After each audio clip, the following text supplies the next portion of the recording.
Assalamu alaikum warahmatullahi wabarakatuh.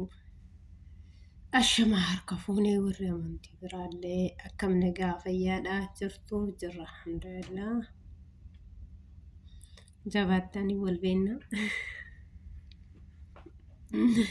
walbeennaayi isiniin jedhaa biiwwachee akkasuma daa'ik sabskiraayib gochuudhaan immoo warri na jabeessartan galatoomaa warra maatii keenya hin taane immoo maatii keenya ta'a.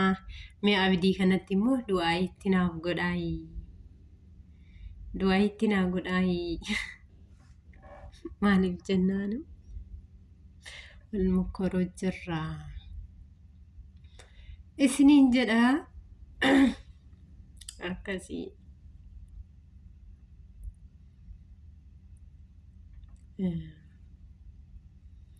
Hadha viidiyoodhaan isiniin dhufeettiin jira. Warri waliin beeknedha wal abarruu. Isiniin jedha gaabbileeyyaanii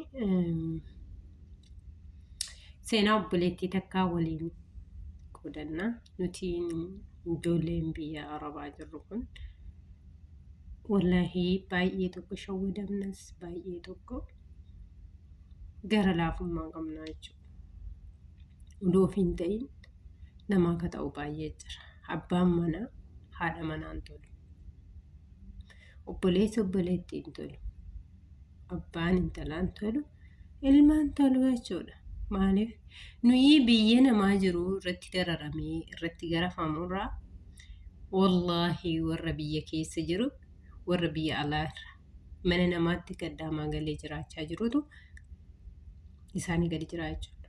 Biyyaan tiyya takkaan biyya kana gagalti maalitti. Anaa biyya namaatti beela'ee dheebotirra warra biyya taa'ee yoo nani gargaarellee na gaafatee narraa fudhateetu haara galfatee. Ani mana kiraatti hin galaa. Isaan garuu mana jaarratanii jedha. Obboleettii teenya takkatu immoo abbaa manaa qabdi ijoollee 4 qabdi. Ijoolleen arfan kanarratti abbaa manaa kiyyaa qaama kootii jedheeni waa hunda kiyyaa jedheeniin waanan dalagu hundaa garuma isaattiin erguu ture jedhe. Wallaahi mee ilaala namni birrii biyya Arabaa irratti namni kamiyyuu rabbiin hin sodaatu. Waaqas hin sodaatu. Boruu isaallee hin sodaatu jechuudha. Isheenuu birrii ittiin ergaatte mana namaa suuraa kaaseetu natti ergaa suuraa ishee booddee sirriitti kaa'uu danda'a. Natti ergaatte mana namaa bira dhaabatee waggaa 9 biyya namaatti dadhabee jette. Waan hedduu inni nama cabsuu fi waan hedduu nama gaddisiisu jiraachuuf nama jibbisiisu jechuudha. Abbaa manaa jechuun qaama gartokkee qaama tokko jechuudha. Qaama tokko jechuudha. Kanaaf ilmoo 4 mee nama dhala walirraa qabu jechuudha. Dalagdee waggaa 9 dalagee tan nan galannaan lakki hin geenye dalagii. Geenye hojjedhu naan jedhee jette. Inni gaafa akkas naan jedhu ani immoo dideetanii jette odoo isatti himiin biyya galee.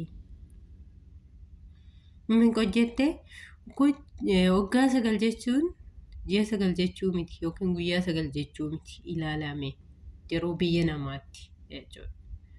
Maaliif jiruu biyya namaa kam waliin beennu.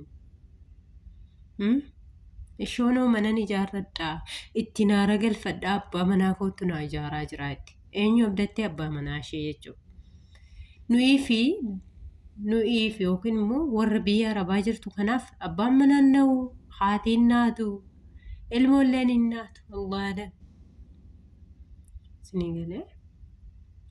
Isheen tun biyya namaatti garafamtee beeloftee dhiibuutti waggaa 9 dalagdee gaafa biyya galtu waxxee wayii natti agarsiisanii jette.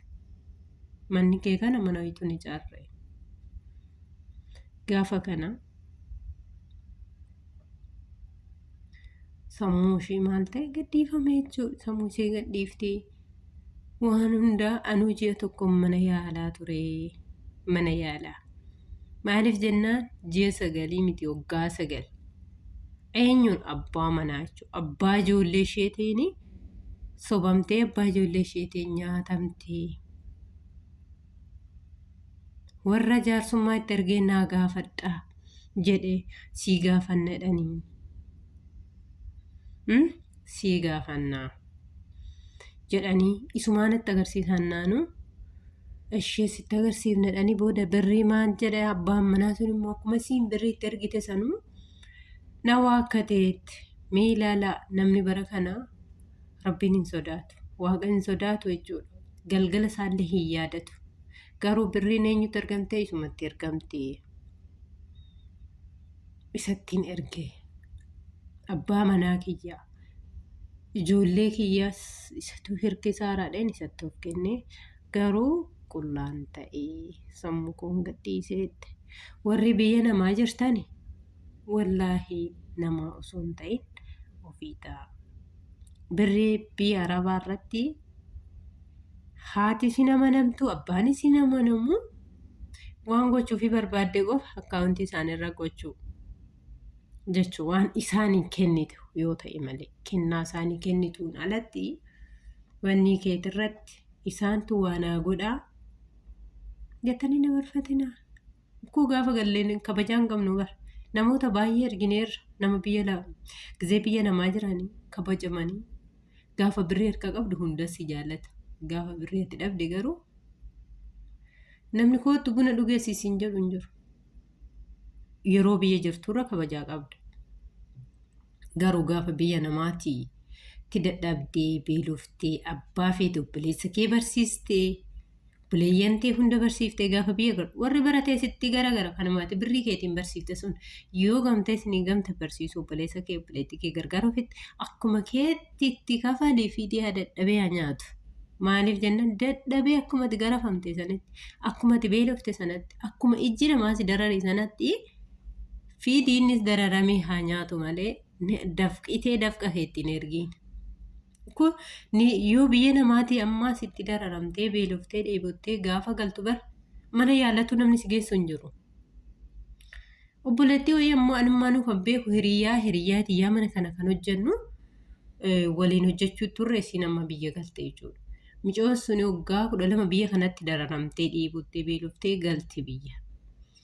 Obboleechi kaleessa 5 si'a meeqa qabdee birrii meeqarraa nyaatan isheen kafaltee gargaarsa saafis mana isaayyuu gootee dhabdee gaafa biyya galtee qoonqoo isheetti haadhan qabdu qoonqoo isheetti waan nyaattu dhabdee garaa isheetti jechuudha. Garaan garuu wanni gadi buudhan beektu erga gadi fudhatanii booda boru garaa laattaa isiin garuu isa sanuu waan nyaattu dhabde ni jibbamte. Abiddaan gubattee nama ittiin dhaqu dhabdee anaa fi hiriyyaan xiyya sunis gargaarree isiniin jedha kabajaa hin qabnu. Kanaafuu akkuma beektanuun akkuma rakkoo namoota hundumarra dhufu kanaan kan nama sanirra ga'u sun nurrallee ni gaha boruu ni dhufa. Namni nama jaalladhu malee nama hin jedhamteera.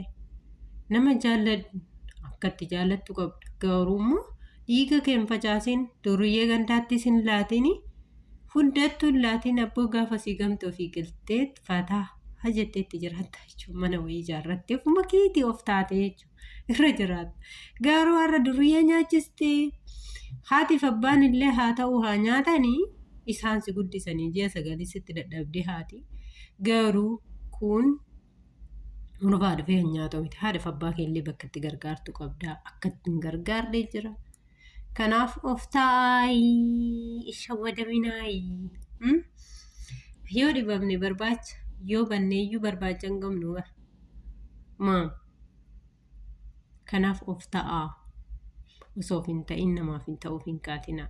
Nutiin baay'een keenya osoo ofii rakkannu osoo ofii dheebonnu ofii osoo buna malakkaa takka ittiin bitachuudhaaf yaannee kan ulfaatu namaaf kan kennitu garuu homaa sitti hin fakkaatu jechuudha. Ani akka kootti waan ana ofii kiyyaatti waa godhachuu sanarratti nagas ta'an jedha. Maal ani kan namaa kenne sunoo